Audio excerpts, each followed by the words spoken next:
Clothes are the ultimate form of visual communication. By looking at the way people dressed, we can learn not only about them as individuals, but about the society they lived in. I'm Amber Butchart, a fashion historian, and in the words of Louis XIV, I believe that fashion is the mirror of history. So, taking historical works of art as our inspiration, traditional tailor Ninia Michaela and her team will be recreating historical clothing using only authentic methods. Oh, look at that, it's changing colour in the air. And I'll be finding out what they tell us about the people who wore them. I'm assuming the king wouldn't be dressing himself though, right? And the times they lived in. And seeing what they're like to wear.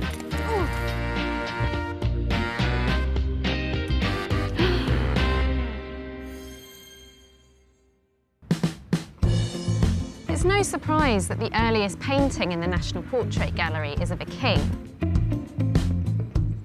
It was hugely expensive to commission a portrait. But by the 18th century, rising prosperity meant that more people were able to preserve their likeness. However, it was still really unusual for people to commission a portrait of their workers. The history of fashion and also the history of art largely tell us stories about elite groups of people. If you were wealthy enough to have your portrait painted, you were also most likely wealthy enough to be following the latest fashions. But if I'd been alive in the 18th century, I wouldn't have been dressed like a queen or, even like a noblewoman. So I'm interested to find out more about the clothing that people like me would have been wearing. That's why I'm so intrigued by this rare, full-length portrait of a hedge cutter. And I'm really interested to see what Ninia makes of it. Hello, thanks. So this portrait is really fascinating. It's unusual in art history, quite unusual in fashion history.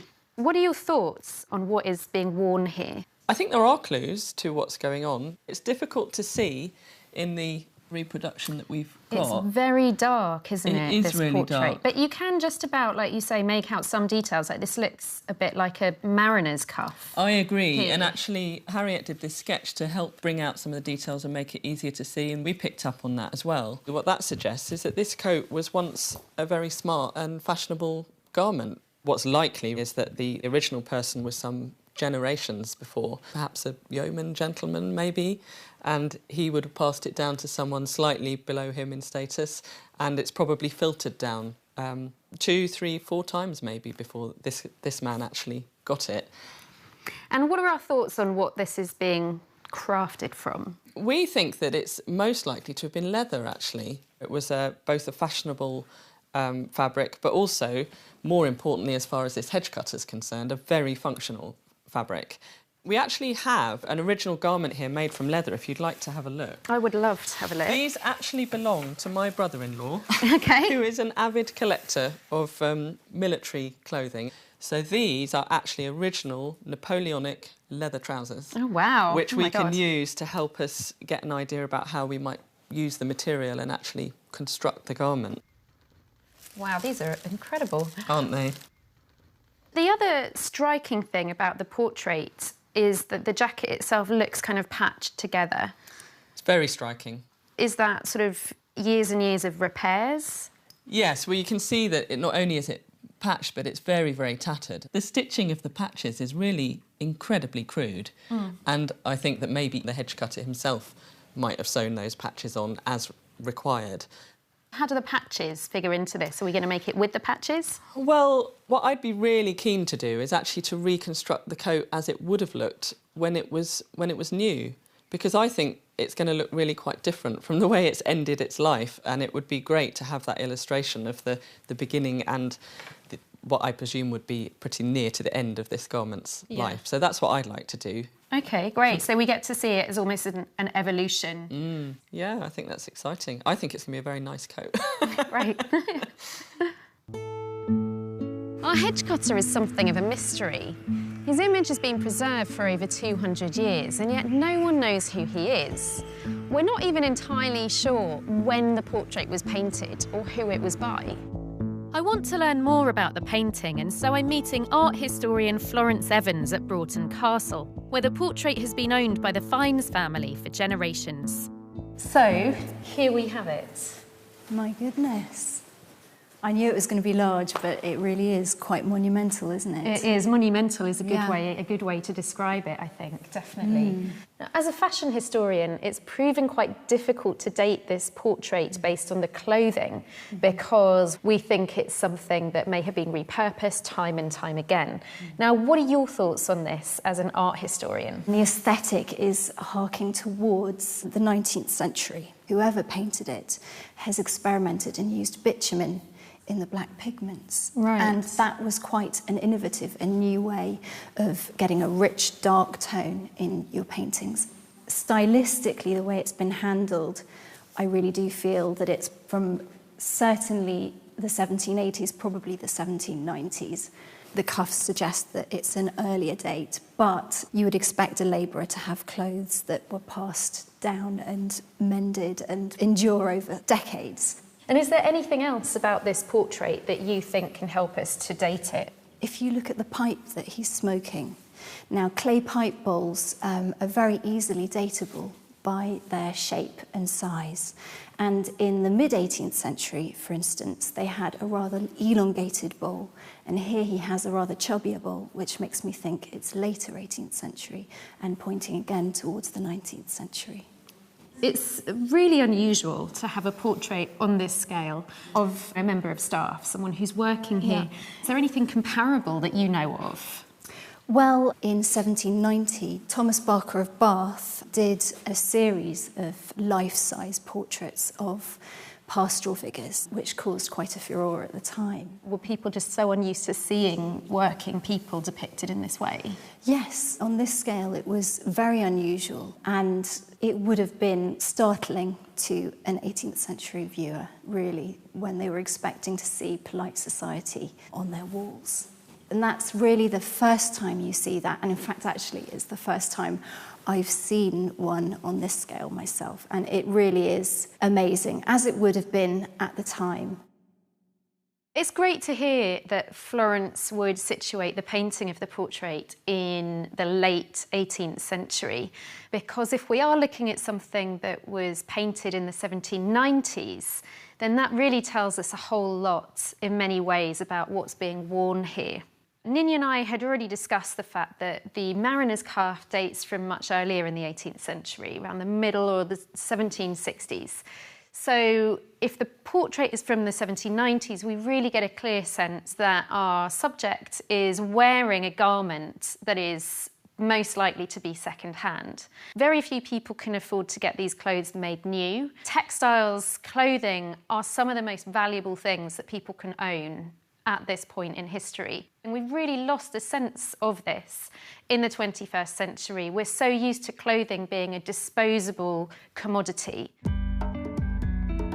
One of the distinctive features of the coat is its patches, but they're causing problems for Ninya and Harriet. I've made a toile for a coat from the 1750s that carries a mariner's cuff, so I've drawn the mariner's cuff on. Oh yeah. Very attractive, but I've also pinned on some patches where we can see them. It's rather interesting where they sit, because in the painting you can't see the shoulder seam. And that's been really bothering me, that you can't see the shoulder seam, but I think it's conceivable that the patch that's right there is just masking all of it, because there must be a shoulder seam there. Yes, of course. But obviously if you've been throwing your body through a hedge with thorns, that's probably going to be a big point of wear. Well, and also I'm really struck by the fact that this whole area of patching is exactly where a pocket would be, isn't it? And it even looks like a pocket flap. It's like he's tried to replace the pocket flap, caught it on a hedge and ripped it perhaps. Yeah, but somehow the toile underneath the patches is really hinting at what's potentially a very smart coat underneath. If we look at that side of it, you can just see it's That's got the lovely, lovely isn't it? pleated And back. I guess he'd have a button up here. He would, there. yeah. I mean, it's actually quite a beautiful shape. These coats are classic. Yeah. I'm going to want to keep this coat. Shall I make it to fit you? Let's see how much is in here. Oh, it's quite a good hide. So the skin here, along what would have been the spine of the animal, is the strongest part. Yes, it's still got a good stretch to it. Oh, but it's nice and thick, and you can see the edge there is much puckered. Yeah, it's much thinner, and also, yeah, as you say, it's puckered and crinkled. So this is where we should actually take things like buttons and bindings, facings, things like that, because it will be much easier to sew. We really have to think quite carefully when you're cutting leather, don't you, about which bits you're going to end up sewing in which way. But there's also the joy that because we're going to butt the seams together, we don't have to allow any sort of seam allowance. It's a very helpful straight edge along the backbone, isn't it? It is, although we haven't got enough straight edge to get all 4 pieces, have we? We might have if we're very careful. But this is a good big piece, so we should be fine. The Fashion and Textiles collection at the V&A Museum contains over 75,000 objects. Fashion curator Susan North is going to show me a garment that could shed a light on the early life of our hedge cutter's coat. So what we have here is a great example of a frock coat. What's the provenance of this? Well, it's a rather informal style of coat. This one probably dates from about the 1750s, although the style comes in earlier. The first examples that we see show up in the 1730s. This coat is actually kind of emblematic of the second-hand trade, isn't it? Because there's also a label in here for a costumier.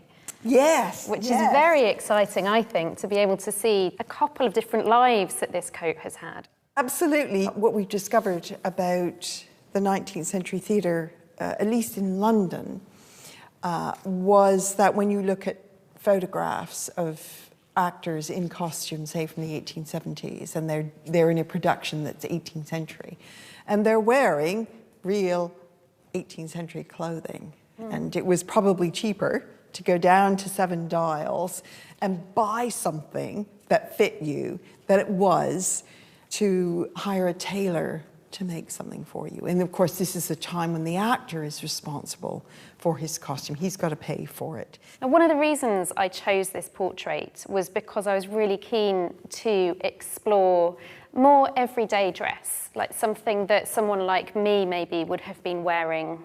Now, it's very, very difficult to actually find that out through museum collections. So why do you think there is that lack of working dress? Most of the fashion museums obviously want the glamorous things. So that's part of the bias. But then the other bias is what people save. We tend to save the most expensive things, the most beautiful things. Most working class clothing would have gone through 5, 6 life cycles, getting ever more bedraggled, to a point where really the only person who's interested in it is the ragman. Now, the ragman buys linen and cotton that's just really too decrepit for anything. He takes it away and they make paper out of it. He gets money for it. Even when it was a rag, there was somebody who's willing to pay you for it. Anything we do have, I would say, really is an accident. It's benign neglect. Somebody forgot to recycle this. Lucky for us. Lucky for us.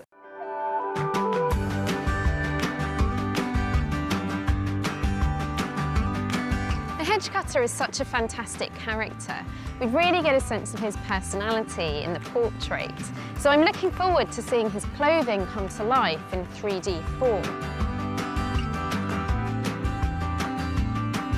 Now, in the painting, of course, his clothing is old, it's dirty, it's used, it's patched.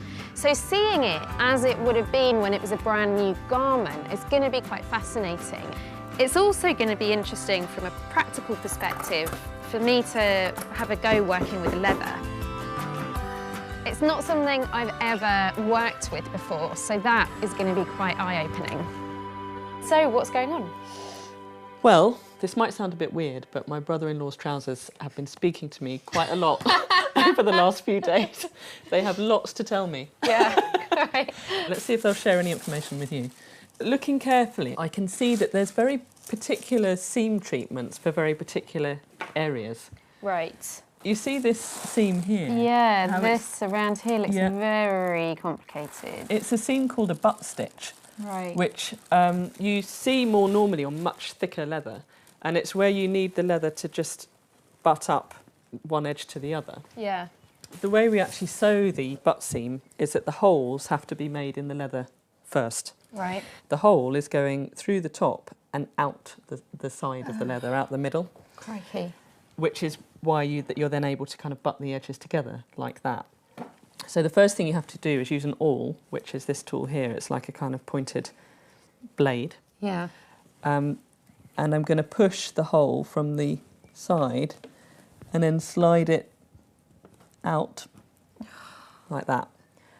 And that takes a bit of practice. Yeah, it looks really difficult. Yeah, and it's quite easy to tear a leather that's this thin. Gosh. So, let's try one in the actual sleeve. I guess. Okay. So. Oh. Yeah, that's good. Am I going too far? My holes seem to be bigger than... No, that's fine, because it kind of closes back again. I'm slightly losing the straightness of the line that you had. OK, well, let's stop there. Would you like to try actually sewing them together? Okay. So here I've got one piece of thread with a needle on each end. Right. So this needle is going to go in that hole there. This one Yep. here. Okay. And before you pull too tight, put that needle down. Pick this one up. Yeah.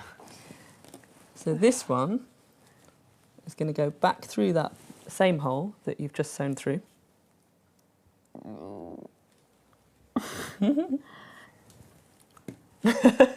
Yeah, I've done it. Okay, and then you can pull the two threads away from each other to get the tension and tighten it up.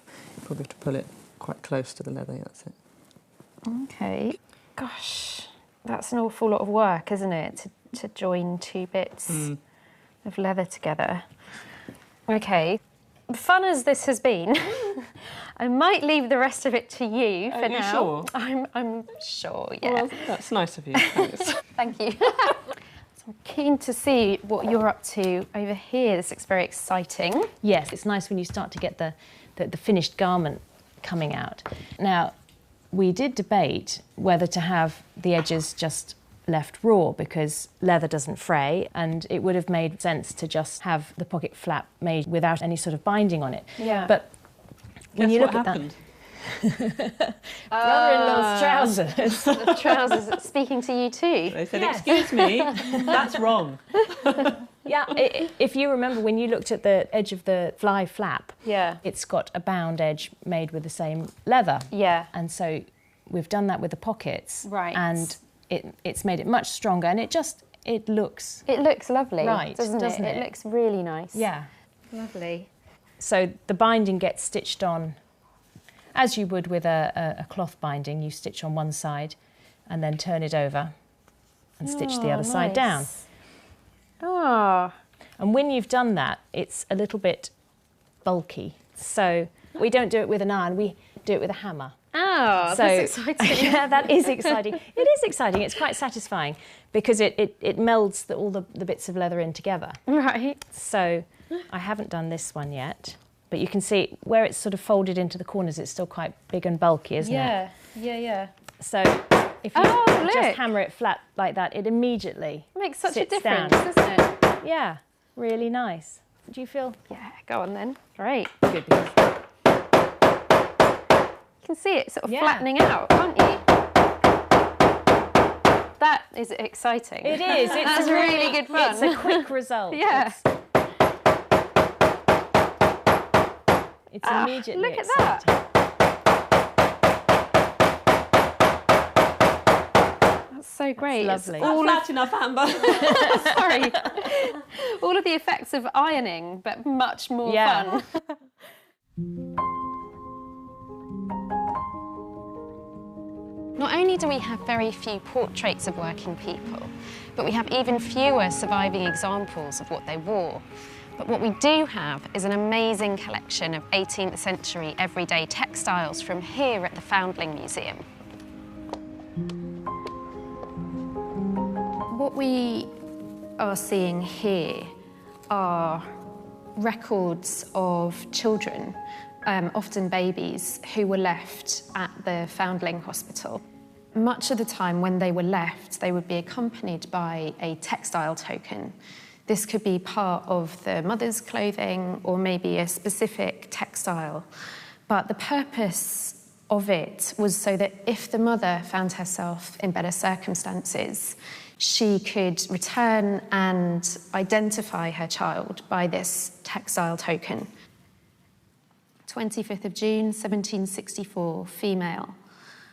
Now, what we can see here is a beautiful example of an 18th century printed cotton textile, but then stitched onto it, on the back, is this heart shape on cardboard. It says, Anne Smith was born January the 4th, 1764.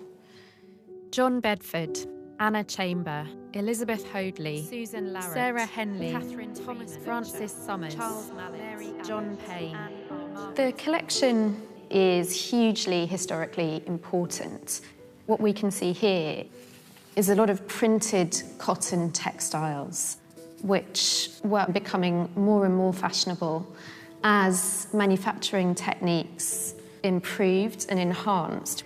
These replicate the embroidered patterns that you could see at this time on very expensive Spitalfield silks.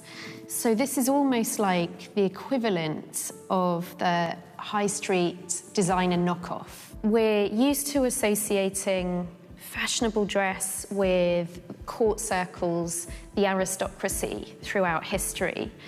But now we're really beginning to see that members of the urban poor are able to start engaging in this fledgling consumer society as well.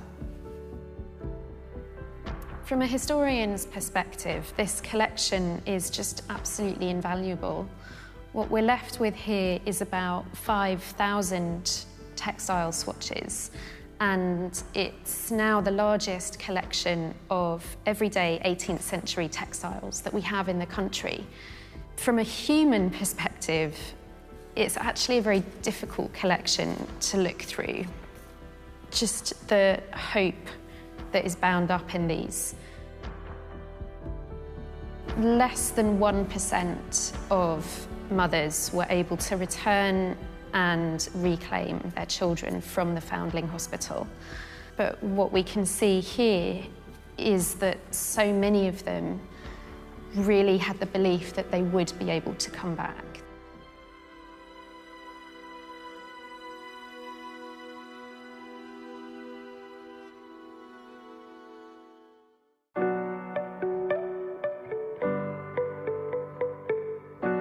While cheap printed cottons meant that working people had a choice of fabrics for the first time, our hedge cutter was looking for function rather than fashion. So we've been working with this leather and discussing how soft and pliable and beautiful it is, and actually questioning its defensive properties. So I thought I'd come to the back of my garden where I know there is a really viciously spiky rose, and I'm just going to see whether it actually tears if I give it a good go on these spikes.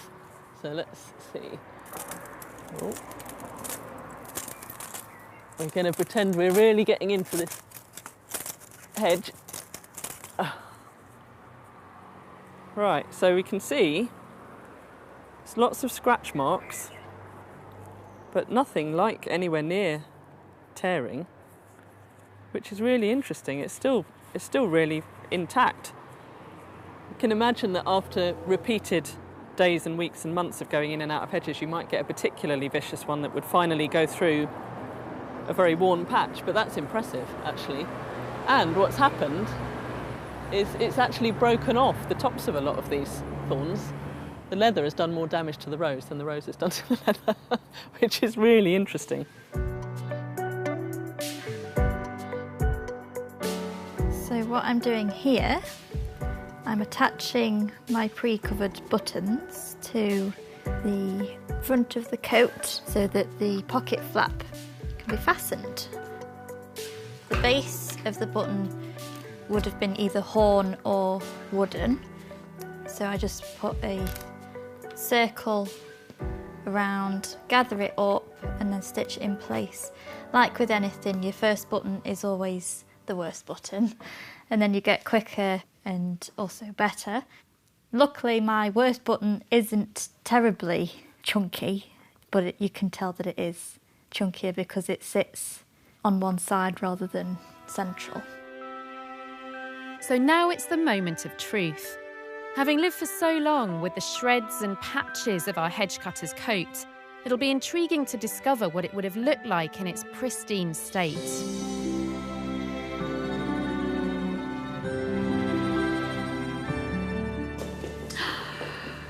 Oh, look at that. Oh, wow, look at the back. Oh, the back is amazing. And also that particular 18th century men's shoulder as well. It doesn't have any of the squareness that we associate with men's jackets today, does it? It's a much rounder look.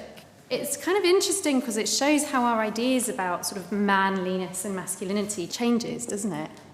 I'm just so surprised by how soft it is already. I thought it was something that would need to be worn in, but it's actually really easy to move. I was impressed how thin the leather can be and still do the things that we wanted it to in a defensive way. Oh, it's absolutely beautiful, isn't it? I remember hammering some of these, Yeah, I love those mariner's cuffs. It's just such a great detail. It's a really great detail, isn't it? Really great detail. This leather, when new, has this kind of bright, soft yellow light colour, which we don't see in the portrait. And this kind of leather, over time, being outdoors in the sun, getting oil from hands and stains and everything, would have become much, much darker. So give that another 40 years or so, and the colour, the tone of it would change quite a lot. Well, I think that just adds even more weight to this idea that it was definitely a second-hand garment, doesn't it? I love the movement when you swoosh. I wasn't expecting it to be so swooshy. I must admit, I thought there would be no swoosh at all. I'm pleasantly surprised. I feel like I don't want to take it off. It just immediately does become like a second skin, and you could kind of do anything in it. Coat for life. A coat for life. Well, coat for many lives. It's very now. Yeah. I really wanted to investigate the clothing of working people, clothing that regular people, the majority of the population, would have been wearing. Seeing this coat in the flesh has been invaluable because it's absolutely reinforced our theory that this is a second-hand garment. The fact that this likely didn't come new to the hedge cutter is really clear when we see it. It's an exquisitely made coat.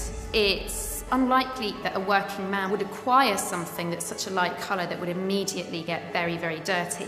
And it just feels very elegant to wear as well. This is something I would totally wear today. It's really very dapper indeed.